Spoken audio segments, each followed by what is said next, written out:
Welcome to the INSS podcast series. I'm Sarah Feuer. I'm a fellow here at the INSS, and I'm very happy to welcome today Dr. David Pollock. He's a senior fellow at the Washington Institute for Near East Policy and the director of the Fikra Forum, an online blog in English and Arabic featuring voices from the Middle East and bringing them into dialogue increasingly with Israel and also, of course, with Washington.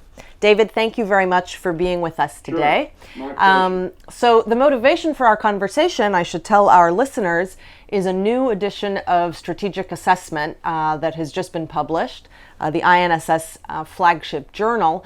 And you contributed a really interesting article to this volume. And so we're going to be talking a little bit about some of the wonderful nuggets in this article. Okay. You have been doing a lot of public opinion polling in the Arab world now for, I think, several decades, if I'm not mistaken. Yes. Right. And in this article, you point to some very interesting trends in Arab public opinion. And so I want to ask you about them and then bring it back to a conversation about what all of this might mean for Israel moving forward. So one of the points that you raise in the article has to do with how Arab populations were now about a decade after the uprisings that people were called, of course, the Arab Spring. And you have found some interesting trends in how Arab populations are viewing the prospect of change. Are they more keen on stability? What are they prioritizing in terms of issues like economic, sort of local issues versus broader ideas and even ideologies? So how do you see the sort of general landscape of Arab public opinion today? Okay, great. Well, thanks for the opportunity. And I would say the first thing, maybe the single most important thing, is not to lump all the Arabs together. Every Arab society has its own unique profile of public opinion and its own unique circumstances. And so it's really, I think, a fundamental error to talk about Arab public opinion. Instead, we really need to talk about Egyptian or Jordanian or Sudanese or Moroccan or Gulf Arab public opinion, or even each Arab country separately. And in fact, to answer your question more directly, there are pretty big differences between or among different Arab countries, different Arab populations, and how they would respond precisely to your question about whether protests are good or not, whether democracy is a priority or not, whether stability or economic prosperity are more important than democracy, and so on. And I think what we're seeing today is that in countries that, generally speaking, in Arab countries that have undergone profound unrest, even civil war, as a result of mass uprisings in the first round of the Arab Spring a decade ago, that in those countries, many people, not everybody, but many people, if you ask them now, are protests good or not? Is democracy a top priority for you or not? Many people in those countries will say, no, it's not. You only get about 40% or so, for example, of Egyptians today saying that they think popular protests are a good idea. Even against corruption, something which is almost universally despised and makes people very angry. But they're not so sure that after a decade of unrest followed by repression and great difficulties internally, they're not so sure that it would be a good idea to overthrow a regime or engage in massive protests on that issue or any other issue. And similarly, if you ask people in countries that are repressive, but politically, but stable and relatively reasonably well off economically, as is the case in the Gulf countries, for the most part, the Gulf Arab states, in the Emirates or in Saudi Arabia or Bahrain or others. And I've done polls in all 6 Arab Gulf states, except for Oman in the last 5 years or 6 years or 7 years now, pretty consistently. What you will find is that people there, generally speaking, most people put democracy at the bottom of their list of priorities. And even though you get a significant number of people saying that protests are okay and that they would like to see the government do more to combat corruption, but they're not asking for revolution. They're not asking for elections. They're not asking for democracy as we tend to understand it in the West. They're asking for better governance, sure, less corruption, sure, but basically stability and prosperity are at the top of their list of priorities. And I will say one other thing about this before I anticipate what your next question is likely to be, which is that for most people in most of these countries, most of the time, the top priorities are not political at all. They're personal. Right. And they're not even religious. They're not, even though we tend to think of these as very conservative, traditional Muslim, religious, maybe even fundamentalist, I don't know, societies. That's not what most people say most of the time. If you ask them, what are your top priorities? Across the board, in this case, there isn't much difference from one country to another. People will say, my top priority is my job, my family, my income, my health, and it's not my religion or my politics or my country. So I suspect that's pretty universal. Yes. So yes. I want to ask you actually, since you alluded to the Gulf countries, it's really a question about the monarchies. You know, you raise this issue in the article, this question of why it is that the monarchies, relative to most of the other states in the region, actually came out of the last decade in pretty good shape. Now, there are a lot of theories for why that is. I know what I found intriguing about your article is that you add another element to this, which is the issue of actually public opinion and how so explain that a little bit, tease that out. What is it that the monarchies are? What are they paying attention to when it comes to public opinion, if anything? Right. Okay, so there are two sides to this. One is, as I see it, and as I think my surveys and I think the actual record of the last several decades demonstrates, or at least strongly suggests, there are two sides. One is from the top down, the other is from the bottom up. So from the bottom up,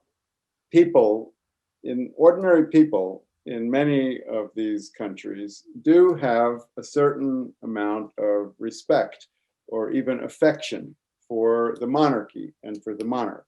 That institution and those personalities in many of these countries have a certain legitimacy at the popular level. Yeah. And it may be that, let's say, if you could do a totally honest sample of people's opinions about this, which you can't, but if you could, it may be that the monarch in some country or other, in Jordan or Morocco or Saudi Arabia or someplace, would get only a 30 or 40% approval rating. I don't really know, because you're not allowed to ask those questions. Right. Even I can't find a sneaky enough way to ask direct questions like that in those countries. But still, 30 or 40%, I'm guessing here, that's a significant chunk of the population that actually likes the king or likes the institution of a monarchy for various reasons. They may have some religious legitimacy, they may have some historical legitimacy, they may have some personal charisma. The people may feel that they're doing a pretty good job of keeping the country stable, which in many cases they actually are compared to other countries in the region, and so on and so on. So that's the bottom up.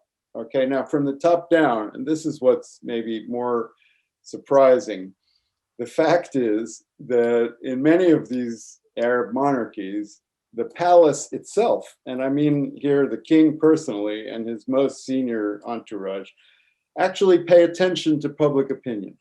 And they try to understand it and even, at least to a certain extent, to cater to it, to accommodate it, right? To satisfy the public and to act to some extent, at least on some issues, in accordance with the public's wishes, or at least to find ways of pretending or convincing the population that the king and the monarchy have the people's best interests at heart. And this is not that well understood, but it's really important, because what I've seen over many years is that in some of these monarchies, the palace actually hires pollsters to do private public opinion polls and find out what people are thinking and take that into account when they make decisions. A great example is Saudi Arabia, which is, yes, it's an absolute monarchy, and they don't publish any of the polls that they do, unlike me, right? I publish them all. But what I know, because I've been there personally, and I've talked to the pollsters who work there, and I've talked to the government institutions that do these internal public opinion polls, what I know is that when the king and his immediate entourage were deciding whether to let women drive cars or not, they did polls about it and to check how popular or unpopular that would be. And when they found out that it would be very popular and that there was only a minority of the population, the real diehard, traditionalists who objected to it, that encouraged them to move forward in that direction. And now, obviously, they are not going to make every decision based on public opinion, but they're going to make some decisions based on public opinion or based at least partly on public opinion, and that helps them to stay in power. Right. So it's fascinating, and I'll tell you why, at least I think from the standpoint of Israel, that this has some interesting implications. Because, first of all, as we all know, Israel signed a number of normalization agreements in the last year, and 3 of the 4 agreements were with monarchies, basically. So that's kind of just interesting for what it might suggest about the fact that these are the regimes that are, I suppose, stable enough to be entering into agreements. The other reason that it interests me has to do with public opinion, of course, about Israel in these countries. So talk a little bit about that. I mean, how do you see the sort of evolution in public opinion in some of these countries, taking into account what you said at the outset, that of course it can vary really from country to country, but when it comes to the ones, for example, that Israel has signed normalization agreements with, and then just more generally, where do you see public opinion coming down on issues having to do directly with Israel? Okay, so a few points come to mind. One is, yes, it's true that 3 out of the 4 new countries, Sudan, Morocco, Bahrain, and the UAE, the Abraham Accords, 3 of them are monarchies. I think that's more of a coincidence than kind of a significant fact. But maybe not entirely so. I mean, what the one advantage, if you want to call it that monarchies have, is that they can act in a kind of decisive authoritarian way if they choose to do so. They don't have to deal with pesky things like parliaments or Congress, right? Exactly, right. And so that makes it easier for them to actually go ahead and take a leap if they want to do that, if they choose to do that. Public opinion in these countries, generally speaking, has moved over the last, let's say, decade, pretty clearly in favor of accepting the idea of having peace with Israel under certain conditions someday. And for example, on the question of a 2-state solution, what you see is that you get a solid majority. And a 2-state solution means peace with Israel. I mean, that's at least implied, if there is also a Palestinian state. Right. So you get solid majorities in every Arab countries where I've been able to poll who say that that's a good idea, that they agree with that, they accept that. And this is not just a government decision or the so-called Arab Peace Initiative or something like that at the elite or at the official level. It has real popular acceptance as well. And that's a trend that has intensified in the last decade or so.